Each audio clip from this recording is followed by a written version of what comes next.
Assalamualaikum warahmatullahi wabarakatuh. Saya Paulia Rahman dari kelas 10 IP1 dan saya akan menjelaskan tentang pengertian manajemen. Manajemen menurut Mary Packard F adalah sebagai suatu seni tiap pekerja bisa diselesaikan dengan orang lain dan manajemen dapat mengatur dan mengarahkan. Efektif adalah tujuan yang dilakukan sesuai dengan perencanaan tanpa perantara. Efisiensi adalah yang dilakukan dengan benar dan sesuai dengan jadwal. Dan ada berapa fungsi manajemen, yaitu ada 5. Fungsi manajemen dibuat agar setiap pekerjaan suatu organisasi dalam satu unit pekerjaan dalam bidangnya masing-masing, bagian masing-masing sehingga pekerjaan cepat selesai. Dan ada 4 bidang dalam fungsi manajemen, yaitu perencanaan, pengorganisasian, pelaksanaan, dan pengawasan. Dan saya akan menjelaskan terlebih dahulu yaitu tentang perencanaan. Perencanaan atau bisa disebut dengan planning adalah fondasi atau dasar dari suatu organisasi. Maka itu sangat dibutuhkan dalam suatu organisasi agar terjalannya suatu organisasi. Dan kedua, pengorganisasian atau organizina agar setiap dalam suatu organisasi dapat fungsinya dan atau dapat perannya masing-masing dalam suatu kegiatan.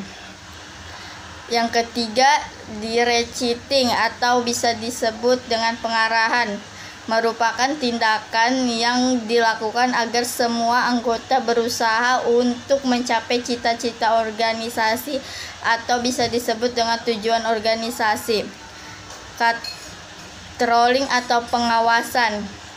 Controlling adalah manajemen untuk menilai kinerja para anggota sesuai dengan standar yang telah dibuat, kemudian melakukan perubahan dan perbaikan. Dan ada berapa manfaat yang diperoleh dari manajemen. Manfaat yang diperoleh dari manajemen itu sangat banyak dan saya akan menjelaskan cuma 3, yaitu perusahaan yang bisa mendapatkan hasil yang maksimal dengan sumber daya yang dimiliki. 2. Mengolokasikan atau memanfaatkan sumber daya yang dimiliki secara efektif. 3. Merancang strategi untuk mencapai tujuan secara efektif, rasional, dan sistematis, dan bisa dijalankan dan mempertimbangkan semua aspek. Dan tujuan manajemen. Tujuan manajemen adalah untuk mengamankan hasil maksimal dengan hasil upaya sumber daya minimum. Dan ada beberapa unsur manajemen, yaitu manusia, uang, metaris, mesin, metode, dan pasar. Saya akan menjelaskan satu persatu, dimulai dengan manusia. Saya akan menjelaskan unsur-unsur dari manajemen. Unsur manajemen yang pertama adalah manusia. Manusia adalah paling yang menentukan, yang melibatkan, yang membuat tujuan, dan manusia pula yang melakukan proses untuk mencapai tujuan.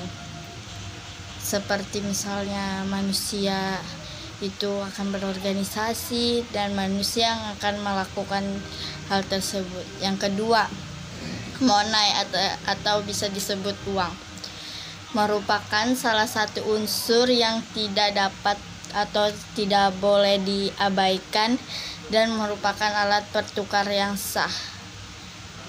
Yang ketiga adalah material atau bahan.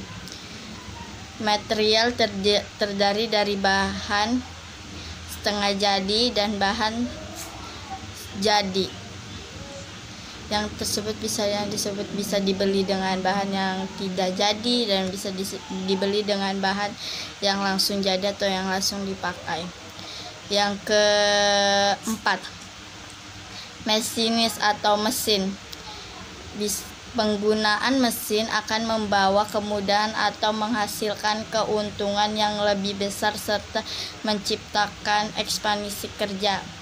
Maksud dari ini adalah mesin dapat membantu pekerja-pekerja untuk lebih cepat selesai kerjanya dan lebih cepat dan lebih mudah.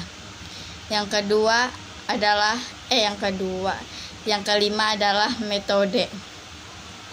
Metode adalah dalam pelaksanaan kerja diperlukan metode kerja, suatu tata cara kerja yang baik atau memperlancar pekerjaan. Yang ke-6, market atau bisa disebut dengan pasar, yaitu memasarkan produk tertentu sangat penting sebab bila barang yang diproduksi tidak laku maka proses produksian barang berhenti. Dan itu contohnya kayak di pasar. Apabila kita mau memproduksi atau menjualkan, lebih baik kita ke pasar, minimarket.